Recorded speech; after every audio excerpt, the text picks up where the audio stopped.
that this administration has. National security comes first. Mr. Gorka, I want to ask you about something that's been in the news for the past 2 days, and that, of course, is Don Jr.'s meeting with a Russian lawyer who seemed to be offering up some sort of damaging information about Hillary Clinton. Was it a good idea for Don Jr. to meet with this Russian lawyer? Was it a good idea for the DNC to send its operatives to the Ukrainian embassy? I'm not sure that answers my question. No, if there's a meeting that was wholly appropriate, but which led to nothing, let's compare that to the DNC sending its people to the Ukrainian embassy to coordinate Oppo attacks against our candidate. I mean, if you want to see collusion, it's in the DNC. So, it is up to their necks. So just let me follow your line of logic. You're saying it's inappropriate for the Democrats to meet with a foreign country, Ukraine, but it's not inappropriate for your campaign, for Donald Trump, to meet with the Russians. What do you mean the Russians? Who did this woman work for at the time? Do you know? Well, this she did is not the work question, for the Russian government. Mr. Gorka. I mean, this is what investigators are obviously trying to. What is the answer? What is her connection to the Kremlin? There was no connection. She was a private lawyer who had an interest with regards to the Russian adoption program and used a pretext to get a meeting with the campaign, which the campaign representatives almost immediately realized was not done in good faith, that she had another agenda. That's right, and but the they meeting wanted, ended. What's funny, Mr. Gorka, is that they wanted the original agenda. They wanted the dirt. Which is what political campaigns do, but we don't meet on the soil of foreign nations at their embassies to get opposition research. I mean, if you want to look at a real story, that's the story. Oh my gosh. If you want to look at a real story, the 126 leaks of national security importance in the first 125 days. I saw what you did yesterday with Kellyanne, 35 minutes on this one issue. Have you ever at CNN dedicated 35 minutes to the 126 leaks against this administration, well, 7 times the average of the leaks under the Obama administration, the Bush administration. Now that's a story worthy of CNN coverage. We obviously cover lots of things along the spectrum, but I know that you do what Kellyanne, hold on, Mr. Gorka, 1 second, because you do what Kellyanne also does, which is try to deflect back to the Hillary Clinton campaign. I understand that tactic, but the question is that why then, if this was also on the up and up, did the president's son, Don Jr., not only not disclose it, but didn't actually use the right story when first asked about it? He claimed that the meeting was about adoption, but that wasn't what the real story was, and he's not alone. I mean, let me just pull up this graphic for you of the 7 people connected to the Trump campaign somehow: Michael Flynn, Jeff Sessions, Jared Kushner, Paul Manafort, Don Jr., Carter Page, J.D. Gordon. None of them adequately disclosed their meetings with Russians until the press found out about it. What's going on? Nothing. You heard their statements. You heard Don Jr.'s statements that told you everything you need to know. He's not even a member of the administration. I mean, this is the shocking thing. Again, the amount of time you spend in desperation on a topic that has plummeted you to 13th place in viewership ranking across America. I mean, more people watch Nick at Night cartoons than CNN today. Our ratings are doing just fine. I mean, if you want to go there, 13th. Our ratings are doing just 13th. fine. But what ratings represent is that people 11. are interested in this. And our ratings Nick at Night is 11. that More Americans people are interested in this.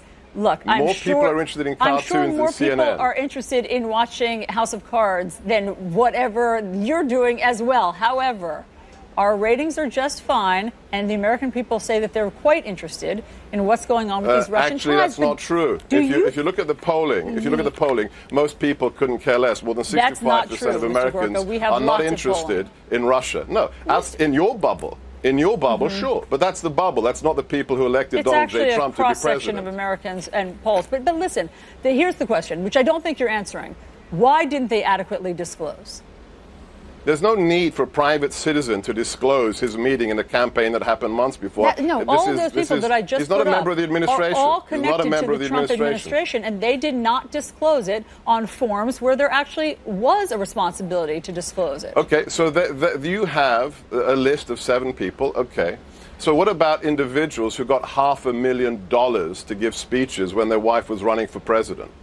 Why is that not something you dedicate 35 minutes to? Because Bill Clinton's you won. got half Your a side million. won. Yeah, and you're that's why now you're attacking in the us. White House. Because Hillary Clinton didn't win. That's why the press is interested in what you're doing now. You have to get over it. You're the person who's deflecting to Hillary Clinton. You're not getting over it. So if somebody doesn't win, if they commit a crime, it's irrelevant to American national security?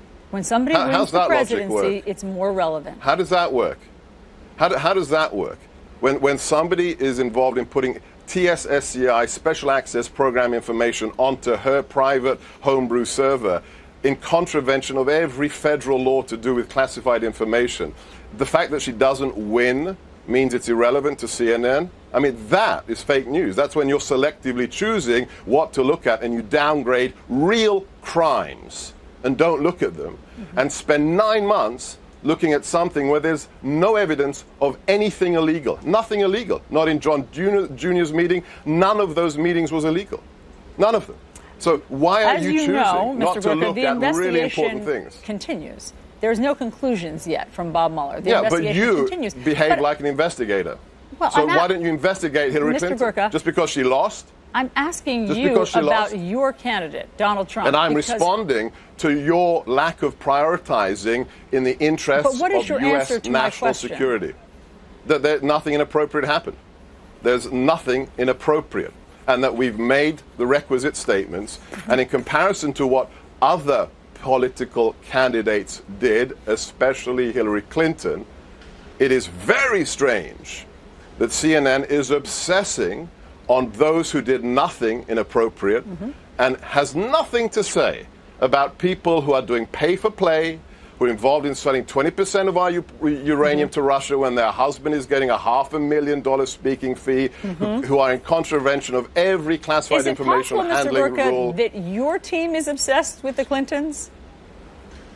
No, we'd like you to actually do your job. And you're not in the news business anymore. You used to be. You are in the attacking President Trump business. And it's sad. Well, it's really sad. It's interesting, Mr. Gurka. Look, I know that you have to go, and I didn't even want to go down this rabbit hole with you.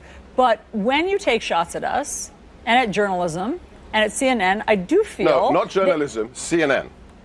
Okay. When you take shots at CNN, I do feel that I must respond and just point out that you called us yesterday to come on here.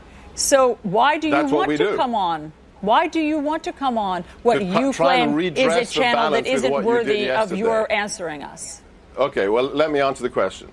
To redress the absolute absurd Alice in Wonderland of yesterday. When I got home late at night, I watched the clip of your colleague, Chris Cuomo, with Kellyanne Conway, my colleague, the first woman to run a successful presidential we've reported that many candidate times. in U.S. Yes, history. we know that. Yes, go on. May I finish? May I finish? And when I saw your colleague profess that 35 minutes on something that was wholly appropriate, 35 minutes. When does CNN spend 35 minutes on anything just to be clear, it was our decision that we should try and redress the balance. And you were very gracious to accept it. But if you don't like the answers, that's not my problem. No, I'm looking for answers. But just to be clear, we were trying to be time conscious yesterday. We wrapped Kellyanne many times. She wanted to get your message out, and I think that we gave her an opportunity to do that. We talked about many things yesterday. Was marvelous. Yeah, as we have today. Sebastian Gorka, we appreciate you wanting to come on. CNN, we appreciate having you on and talking about all of the things in the news. Thank you for being here. Thank you. Me too. Just for the